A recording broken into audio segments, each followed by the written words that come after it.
Hi, my name is Yasmin Boland and I'm an astrologer, a moonologer, a radio host and a best-selling author. My true passion though is helping people learn how to work with the magic of the moon as a part of the wider practice I call moonology. Today I want to talk to you about one of my favorite moon-related subjects, eclipses. This is actually very pertinent just now because as we reach the end of 2021, we are going into a final eclipse season. There's a full moon eclipse taking place on November 19 and a new moon eclipse taking place on December 4 or December 3 if you live on the west coast of the USA. So the first question is, what is an eclipse? Well, there are two different types of eclipses. A full moon eclipse is also known as a lunar eclipse, where the moon passes through the Earth's shadow. A new moon eclipse is known as a solar eclipse, where the moon passes in front of the sun and partially blocks the view from Earth, casting some parts of our planet into darkness.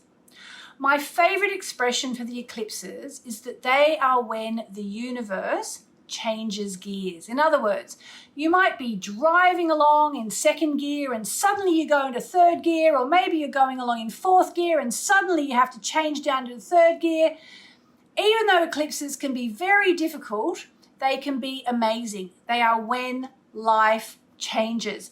Think of them as enhancing whatever is happening for you right now in a big, big way.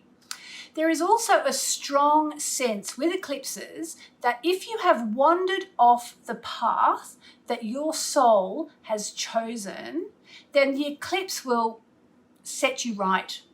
If you incarnated with a particular life purpose and you've just wandered completely off track, the eclipse will shunt you back to where you need to be, sometimes quite unceremoniously. For example, if you're in a job you hate, that's completely pointless and totally unaligned with your life purpose, an eclipse could bring about, for example, losing your job. That might seem like a disaster at the time, but in fact, it's freeing you up to get back on track. Even though I know that sounds potentially terrifying, I want to reassure you that eclipses are nothing to be feared. If you see an eclipse coming and think, oh my God, help, then of course you're going to have a very different experience than if you think, oh my goodness, here comes an amazing chance for change. How can I use it? That's the attitude you want towards eclipses.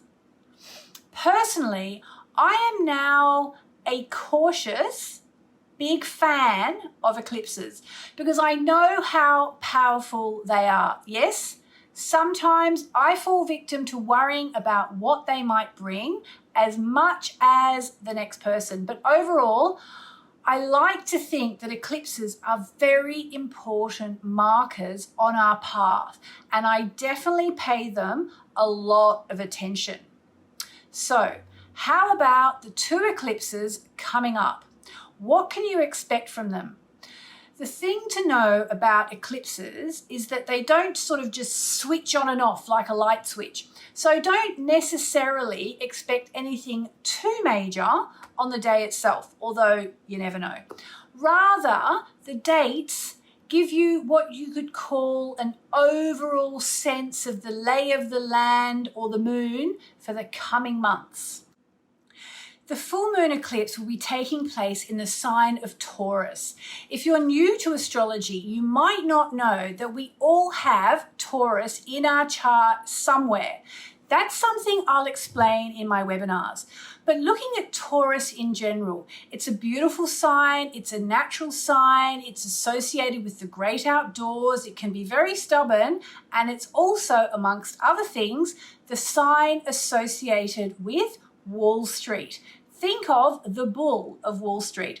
So it could herald some very important changes for the world financially, including perhaps regarding cryptocurrency.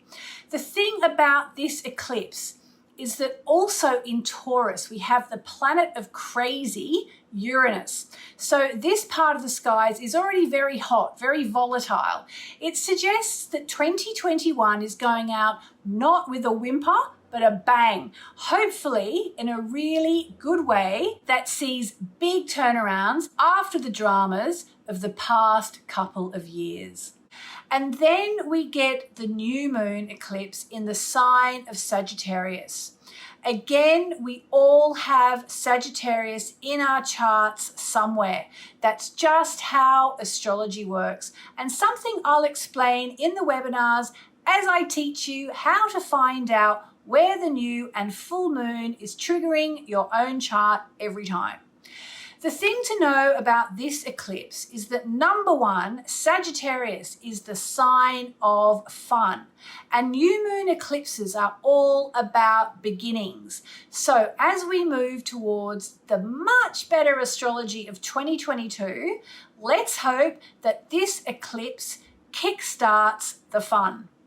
If you like to work with archangels, this is the time to tune into Archangel Raguel, who's associated with the sign of Sagittarius. Raguel is known for bringing harmony and balance, so call on him if you're having trouble seeing the funny side of a situation, if you'd like to take your life in a more adventurous direction, or you need help to resolve a relationship conflict. If you like to work with goddesses and goddess energy, the Sagittarius goddess, at least in my book, is Fortuna, also known as Lady Luck. If you know you need to adjust your mindset after the hardships of the past few years, this is the ideal time to tune into Lady Luck, call her into your life, and set some intentions at the new moon eclipse. As this year draws to a close, this new moon eclipse presents the perfect opportunity for us to start thinking about goals for the future. So tap in, make a list, and expect good things. I hope you've enjoyed learning a little bit about the eclipses that are coming up and that are influencing us right now. There is so much to learn about working with the moon, and this is just one small, exciting example of how understanding and tuning into the energies of the lunar cycle can help you get into the flow in everyday life.